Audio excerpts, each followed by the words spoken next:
It's time to break down the worst draft. Per the composite, I will defend it, though. We gave them a C-. We are the most generous draft graders in the world, even more generous than the NFL themselves, apparently. Gave them a C-. That, Matt Verderame? Ooh. Verderame? Sports Illustrated. There's one A in here. This is the Atlanta Falcons. They're up next. Yeah, good for him. 32 in the composite. Mel with a D. Falcons fan, Charles McDonald Yes. from Yahoo Sports with a D-. Lowest one there. But they were the worst. The GPA for them was almost a point lower than anybody else. They were like off the charts on They're their the own. only team that didn't pass. They failed. Ah. Their GPA is below passing, below a C. The 2 is a pass? I think something like it was a 2.5, maybe. I don't know. I don't know. We only operate. I know under a 2 is you're not moving on. Back when I was at school over in Europe, I don't know how they do it now, but you just got the letters. We didn't turn it into a numerical system. I don't really know. It was either a letter or a percentage. That was it. Either way, the Falcons start with the surprise of the draft and maybe the surprise of every draft Of ever? Yeah. in history All right. with Michael Penix Jr. Let's do this. I want to have Half-hour Michael Penix Jr. discussion. Here's the list, though. Michael Penix Jr. at 8. Rook Orororo, the defensive tackle out of Clemson. They traded up to get him at 35. Braylon Trice, the edge out of Washington. Brandon Dorless, another defensive tackle out of Oregon. So 3 defensive linemen after Penix. Jace McClellan, the running back out of Alabama, in the 6th, and a couple other players in there. But let's do this, man. Michael Penix Jr. at 8. What were your initial thoughts on this move?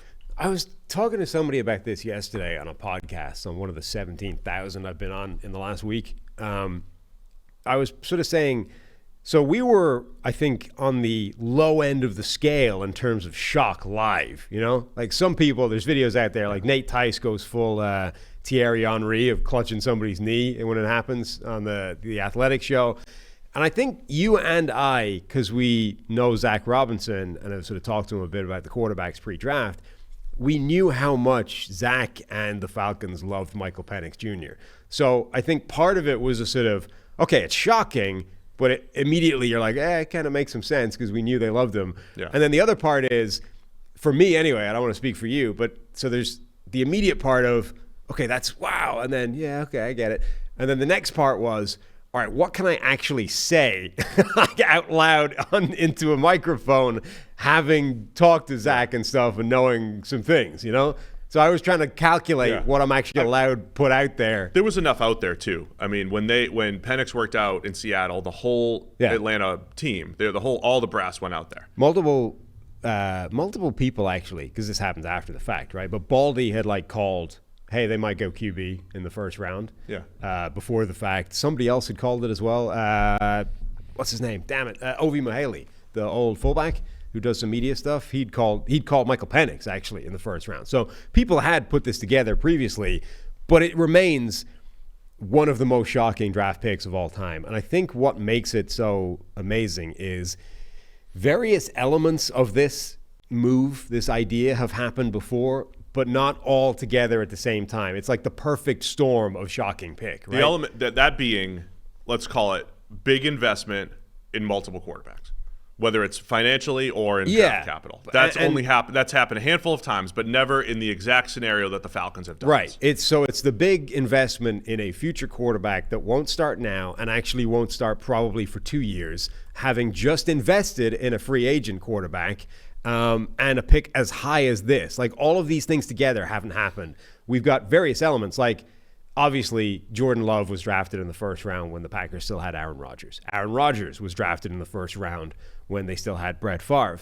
Tommy Maddox, of all people, was drafted in the first round when the Broncos had John Elway in his prime. All of those picks were in the 20s, right? So it's happened before, but these were picks in the 20s. If you want to go a bit higher, Patrick Mahomes obviously was drafted 11th overall, and they traded up to get him. So it's like a top 10 draft picks worth of capital.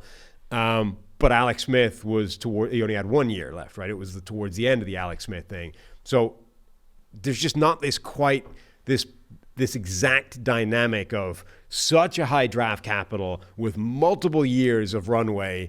And then the other element, I think, which is really important, is for a quarterback that most people from the outside viewed as a reach. That, I think, is really important here, that Michael Penix Jr. was number 31 on the consensus big board. So basically, the over-under was, does he sneak into the first round or not? So from the outside, everyone's like, whoa, they just reached by 20-plus spots for a guy at a position nobody thought they needed, et cetera, et cetera. I want to start this from the Cousins angle and then circle back to the actual player Penix and what people thought of him and that part of it. Okay. So let's go to Kirk Cousins for a minute.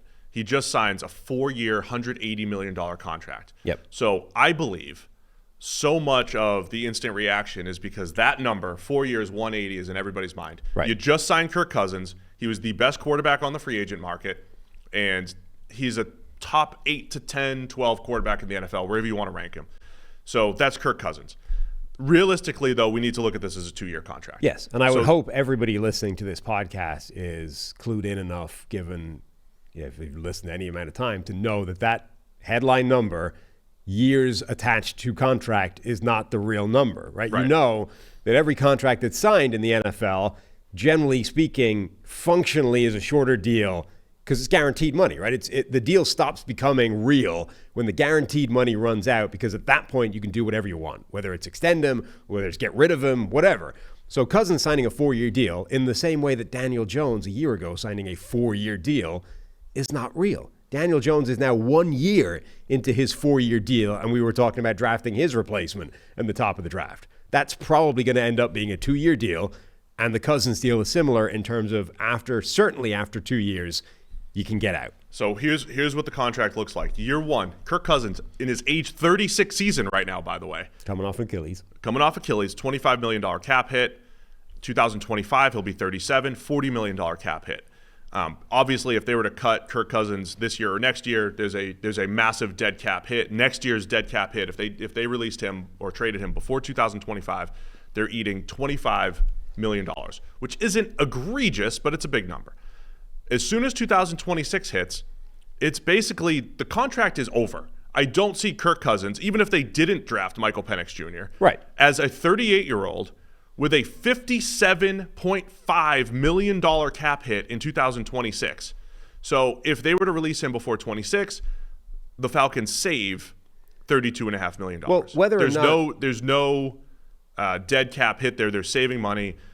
So again, his last 2 cap numbers are $57.5 million in his age 38 and 39 seasons. This was always essentially a 2-year deal for the Falcons. No matter what Kirk was hoping to do, finish his career with the Falcons, whatever conversations they may have had, this is a 2-year deal. So if we view it through that lens, that's what they have. And one more thing, and then let's look at Kirk Cousins' career really quick. Was he the best quarterback option on the market? Yes. Is he a massive upgrade over Desmond Ridder and what the Falcons have had? Absolutely. Is Kirk Cousins also the guy that signed big contracts in various places who said, he's Kirk Cousins, right? He's the guy that's gonna maybe get you the playoffs, but you're gonna feel like you want a little bit more. That's what's happened. That's what happened in Washington. That's what happened in Minnesota. Minnesota just went through this world. They went into the unknown door of the NFL draft without even a top 10 pick and said, we would rather go that route than go back to Kirk Cousins in his mid to late 30s and paying a ton of money for him. So Minnesota just made this decision. So it's very possible that the Falcons are a better football team over the next 2 years because of Kirk Cousins, but they're also left wanting a little bit more and want to go to the rookie contract route in 2026 because they've maxed out what Kirk Cousins can bring to the table to them. So to me, that's the baseline we're working with here before we get to, okay, pick 8 is up, and Michael Penix Jr. is the pick for the Falcons. The back 2 years of the Cousins contract are basically irrelevant because even if they hadn't drafted a quarterback this year and they didn't draft one next year, they would certainly be drafting one that year to whether or not Cousins was on the roster or not. Like they're either walking away from him at that point or they're drafting his replacement at that point. So it functionally doesn't make any difference, right? Those 2 years are not, you're talking, it's just these 2 years. So they have signed Cousins for a 2-year deal effectively to immediately upgrade and propel them into the playoffs. I think with Cousins on the roster and with the offensive weaponry they have and with the offensive line they have, I think and the the coaching staff and the coaching system they brought over with Zach Robinson and the Rams sort of coaching staff, I think they're immediately a playoff team with Cousins as the quarterback, right? So a lot of people's complaint was, well, why even sign him if this is what you're going to be doing? For that reason, Cousins came over and immediately made the Falcons a playoff team this year. Done, right? And then that's 2 years that's going to be the case for. Then you get to, okay, now it's the Michael Penix Jr. debate. And the real thing, to me, it's a two sort of pronged discussion. Number one, is Michael Penix Jr. worth the number 8 overall pick in isolation, in abstract terms? Forget Cousins. If a team wanted Michael Penix Jr., is he worth number 8 overall? And then number two, is it smart to do what they did and draft a quarterback that they love, knowing that you are probably burning 2 years of one of the most valuable things in football, which is the rookie quarterback contract, right? Because that's essentially, is that worth it for the upside that there is some merit to the Jordan Love, let's call it the Jordan Love strategy, drafting the quarterback, sitting him for multiple years? Does that have a virtue in and of itself, that those 2 years of sitting on your ass from the sideline, being in the quarterback room, et cetera, those have merit above anything else, right? Because that's effectively the gamble they're making, that Jordan Love strategy is the way to develop quarterbacks. Okay, so there's that element of it, and then I'll say they may, if you do truly believe in best player available in some level of positional value and the analytically inclined nudge to overinvest in the quarterback position, and let's go from, I thought Trevor brought up a really good point on the show. This is the fun part about being live on the air, is you're trying to react. There's so many angles to play out here. And trying to come up with all of them on the fly is difficult. But Trevor came up with the idea of Arthur Blank's point of view here. So it's not just, is there a Jordan Love model here? There's Arthur Blank, the owner, the human here, who just went through Matt Ryan regressing right around the same age as Kirk Cousins and not having a succession plan, and then drafting a third-round quarterback in Desmond Ridder, who showed a little bit as a rookie, and they said, oh, let's roll him out there the next year. Let's not go get someone else. And Arthur Blank, I think, saying something to the effect of, yeah, like let's do this so that we do have this plan in place. Whether it's based off of Jordan Love's development, so it's a combination of, look, I know they love the player, right? I'm not breaking any confidence there. They drafted him at 8 right, while they had Kirk Cousins. They love the player. They have this plan in place that meshes with Cousins' contract. And I believe from the top down, you can see Arthur Blank was obviously okay with it. Owners sign off on these types of things. Owners have to sign off on these things. So all those things are at play. Now, the point you want to make is the consensus was, we thought, J.J. McCarthy's QB4, not Michael Penix Jr. Look, I talked to a lot of people. I think the rumblings around the league were the Penix may have been QB3 or 4 for more teams than people want to admit. And there was a lot of smoke around teams trying to trade up for him at this point. A lot of smoke. Maybe even teams who ended up getting quarterbacks, not named Michael Penix Jr. So that's just the reality of the situation here. So if you want to call it a reach based off the consensus board, your point was, what if the NFL actually believed more in Michael Penix Jr. than the consensus board? Does that change your perception of it? So we've talked before, it's generally speaking a bad idea to reach relative to the consensus board. But usually when that is the case, it's one team going rogue, right? And the obvious example all the time is the Mayock Gruden Raiders. They consistently overdrafted every single player in the first round relative to the consensus board. And from the sounds of it, they were the only team that was high on those players, right? Nobody was coming around to draft Alex Leatherwood 2 spots lower than them if they hadn't pulled the trigger, right? It was just them thinking they were smarter than the consensus. Where this is different is it sounds like there were a lot of teams that thought Michael Penix Jr. was a lot better than 31 overall on the consensus board. So that, I think, changes the conversation. And I don't think there's any evidence or any data on this because there's just no way of pulling that information. What happens when the consensus board says a guy is 31, but the NFL as a plurality says the guy is 8, right? That's what we don't know. And I think you should probably logically assume that if a lot of the NFL thinks the same thing, that's a fair enough reason to assume that the consensus board is off on this one, or at least that it's a good enough reason to go for it, right? So that's part of the dynamic is they love Michael Penix Jr. They think he's worth this spot. It isn't a reach in their eyes. And then one other element is this tampering charge is looming on the horizon that they didn't get locked up before this draft. That could cost them a first-round draft pick, right? So number one, if they're a playoff team, their first-round pick next year is going to be in the 20s anyway. Number two, it might get taken off them completely. So if this move was made next year, nobody would care, right? We'd be a year into the Kirk Cousins thing. We'd be a year before you get to sort of cut his contract or start moving on from him anyway. It would make sense, right? Even conventionally, it would make sense to draft his replacement a year out, sit him, et cetera, et cetera. So if it was a year from now, you wouldn't be complaining, but they can't bank on that draft pick existing in a year. And forget the draft pick. I think the Falcons can realistically say we're probably picking in the 20s next year. That's what I'm saying. Yeah, right. In addition to what if we lost the draft pick? Right. I mean, they're probably not picking in the top 10 over the next couple of years unless Cousins gets exactly. hurt. So they can't Penix rely on that. I mean, this is their opportunity to get the next guy. Right.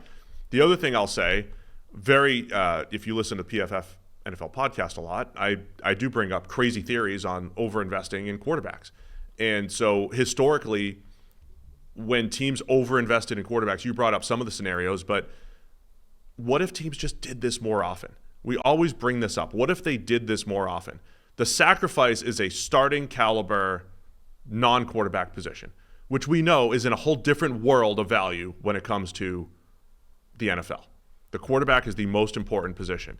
So the Falcons essentially took all these different analytical strategies, I believe in, that a lot of people push, take the best players, take the high value position, overinvest in the quarterback position, get your quarterback when you don't even need one because you never know. And they did all that. I think they should be applauded for it. I will say I've heard people sort of suggest that they can get out of the Cousins deal. They could get out of it after a year, or why does Michael Penix have to sit for 2 years? He could play next year.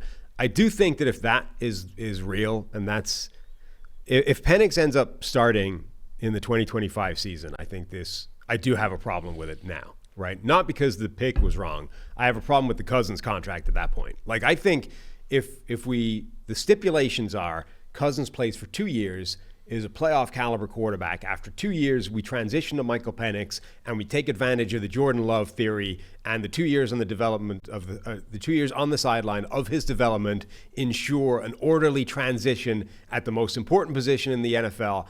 Then I have no problem with this decision. I think it was a good call. And I think the people that are like, it's indefensible, it makes no sense, I can't even fathom what they're doing, I think are being ridiculous. Like, I think that makes perfect sense. If, however, the plan is that he could play next year. If he's good, we could just put him right in there. Then I think then you did waste money on Cousins because you knew. Because, yeah, the dead cap hit, you'd be investing $45 million or so basically on Michael Penix at quarterback, and you were deep in enough, 2025. And you were deep enough into the tape at that point to know you liked Michael Penix a lot, and you didn't need when you signed Cousins, right? This wasn't like new information. At that point, I think that's misallocation of resources. You could have signed a bridge quarterback to chew up a year and then transitioned into Michael Penix Jr. So if it's a 2-year plan, I think it's perfectly sensible. If it's a 1-year plan, I think the Cousins contract was a mistake. But I also think, again, there are people out there that are like, I don't even understand what's happening here. To me, it couldn't be much more simple. They have effectively put on a weighing scales. On this side, there is if Michael Penix Jr. is as good as we think he is, and 2 years on the sideline is the best way to prepare a quarterback for the NFL, we get our version of Jordan Love / Aaron Rodgers, and we get 10 more years of high-end quarterback play at the end of the Kirk Cousins thing, right? That's one side of the weighing scales. On the other side of the weighing scales, there's any player we could pick at number 8 overall, which is most likely Dallas Turner. So is this worth more to us than Dallas Turner? Rumors were they were trading up for Latu. They wanted to get into the top 10. And I love Latu, but I mean, What if he's? But that's the He conversation. might only be right? a 5-year player anyway. At the very minimum, that's a pretty easy thing to understand, right? They've just decided this is more valuable. And they might be right, they might be wrong. Literally, there's no way of knowing ever, right? Even when we see it play out, we're not going to know what they left on the table. But I think it's a perfectly reasonable and justifiable stance to make that this is the more valuable thing, since we already know this position is the most valuable thing in the NFL. My general take is any overinvestment in quarterback I am for. I think the only time that I would say don't necessarily do that is when you for sure have your top 5 guy. When you have Mahomes or Burrow or Josh Allen. I mean, not that like if the Bengals or Bills took a second-round quarterback who was pretty good, I'd have no problem with that.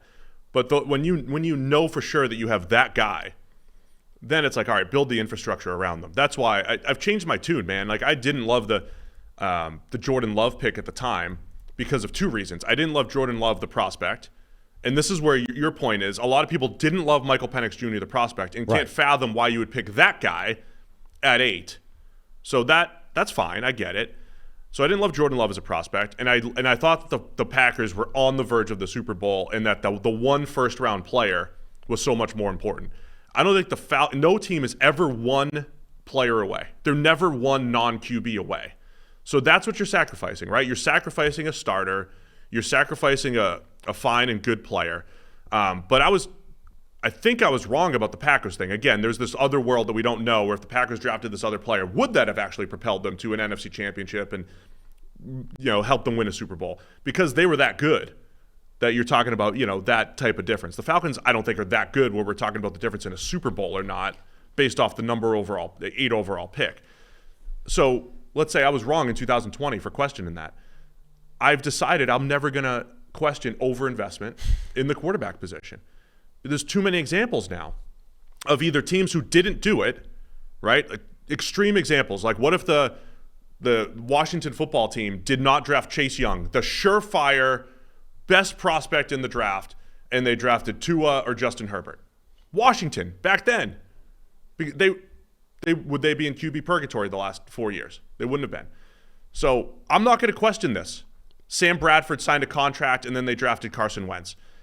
The Eagles had Carson Wentz under contract and drafted Jalen Hurts in the second round. Clearly, and people criticize that move a ton. Oh, you got Carson Wentz.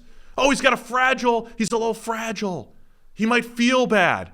Well, good. You got him out of the building, and they got a better quarterback in the second round in Jalen Hurts. The Patriots drafted Jimmy Garoppolo in the second round as the successor to Tom Brady.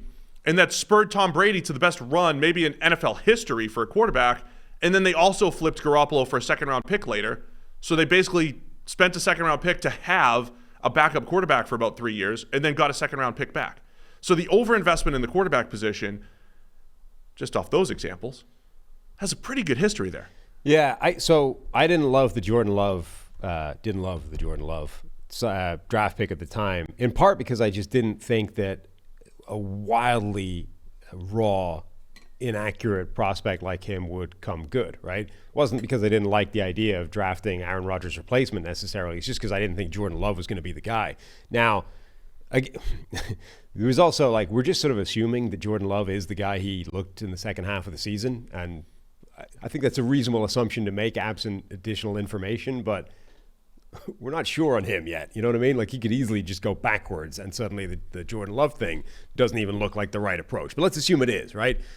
We still don't know if Jordan Love would have been good had he just played or if it was the 3 years sitting on the sideline that made Jordan Love good, right? That's the assumption behind all this, that there is merit to those years learning from the sideline and that actually helps develop a quarterback as opposed to like that's, again, the problem with all this is you never get the counterfactual. What happens if Rodgers play? Like, did the Packers just burn 3 years of Aaron Rodgers by making him sit behind Brett Favre? I honestly don't know how much the years are a factor in this. I think they're everything. I don't think so. I think they saw the QB. They love the QB. Obviously, if they didn't sign Kirk Cousins, they would have drafted him. And they just said, we want that dude in the building. And whether I don't think it's this calculated, he's definitely, we need him to sit for 2 years so that we can maximize him. I think it's just get the QB, and by the way, the most likely scenario is he takes over as starter after sitting for 2 years. If you don't think that the 2 years on the sideline are making a material difference to his chances of success, then I have a much bigger problem with the move. Because then I think you are voluntarily burning valuable aspects of a young quarterback, i.e. the contract, because you believe that Michael Penix Jr. in particular is so special that it's better than anything you're going to be able to get over the next 2 years. And it might be next year, but you're going to have a multiple year run at this, and every year you wait is more valuable if the guy's good because the contract is so cheap. The contract. If you don't think that the contract is relevant, or if you don't think that the years on the sideline are relevant at all, I think this is a much worse move. If you think that it is, and you think that actually, and they've mentioned this, but this is what you would say if you were trying to sell the move to people. Like, if you think that the Jordan Love model is how quarterbacks should develop in the NFL, then I have no problem with it. I think it makes a ton of sense. The one last point I would make about this, so we joked at the time, right? They've not only did they not get Aaron Rodgers a wide receiver that he wanted, they actually drafted his replacement. This is going to piss off Aaron Rodgers and motivate him to be the best version of himself that we joked about that, and it actually ended up becoming true. Kirk Cousins, I would imagine, is far closer to the Carson Wentz spectrum of mental makeup as a quarterback of, I'm not sure you could find an NFL quarterback worse predisposed to do this to like whip the rug out from under his feet and say, hey, Kirk, you know that deal? We loved you. You're the guy. You're the face of the franchise. Well, we just drafted your replacement. Sorry about that. I wanted to bring up that point, too. I do think that that's, at the very minimum, a little bit risky. So, yeah, I imagine that they had all these conversations for a while here. So the 2 points that I mentioned, you mentioned Aaron Rodgers. I mentioned Brady in 2014 when Garoppolo was drafted. When you have the legit elite quarterback who gets offended by everything and turns it into good performance, I feel like you could piss them off a little bit. You could piss off Aaron Rodgers, and the result was 2 back-to-back MVPs. They pissed off Brady a little bit, and like I said, I think he went on the best run 5-year stretch quarterbacks ever had in NFL history, 5 or 6 year stretch. I do believe if you invest all this money in Kirk Cousins, you do have to weigh, hey, if we draft a QB at 8, are we going to maximize what Kirk Cousins brings to the table? I don't know. I mean, look, maybe he will take it personally, and it's not even that you work harder, but you just use it as a way to improve, however that is. I do think this has a chance to work the other way on Cousins. So even if you're saying, hey, we want to have this good plan in 2026, Penix takes over, if you don't maximize what Kirk Cousins is bringing to the table in 24 and 25, then it feels like maybe you spent too much for Cousins, and that the downside of being good in a good shape 3 years from now isn't worth it. So that side does need to be weighed. I don't know if Cousins is the best guy to bring competition into the QB room, which is different from my other angle, which is if you draft 2 guys in the same draft, you say, hey, here, fight for it. I don't care who wins. Right. Cousins is the starter right now, and he needs to be good. And he's really good. Right. You already know that he's good. You already know his baseline's good. You want to maximize what Cousins brings to the table. And I also think that's a different discussion to you didn't maximize the chances for Kirk Cousins to have success this year.